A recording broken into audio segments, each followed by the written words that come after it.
Um cachorro desse aqui não dá pra qualquer uma pessoa. Qual é o legal de ser adulto? É que um dia a gente já foi criança. Não tem nada que os nossos filhos façam de errado que a gente já não saiba. Porque nós somos especialistas em fazer as coisas erradas e querer disfarçar. A diferença de hoje para antigamente é que antes, quando a gente errava, nós caímos no cacete com força. Aí nesse dente quebrado aqui, minha mãe quebrou porque eu menti. E hoje, hoje é diferente. Hoje ninguém apanha por mentir. Ninguém apanha por quebrar um copo.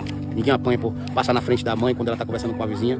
Ninguém apanha quando a visita chega e sua mãe fala assim, fala que eu não tô. E ela diz que tá. Ninguém apanha por isso mais. Você que tem acima de 30 anos sabe do que eu tô falando agora. Por isso que hoje é tão difícil ensinar uma geração nova que um cachorro desse aqui não dá pra qualquer uma pessoa. Todas as vezes que você ensina a segurar no pescoço dele, a colocar ele no chão, a fazer treinamentos que parecem ser difíceis pro cachorro e essas pessoas não conseguem fazer, é porque não foi criado como a gente.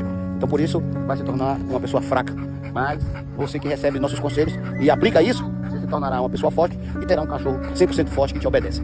Lembrando que essa é a minha humilde opinião. Você não precisa concordar comigo. Mas é isso aí. Obrigado. Feliz Dia das Crianças.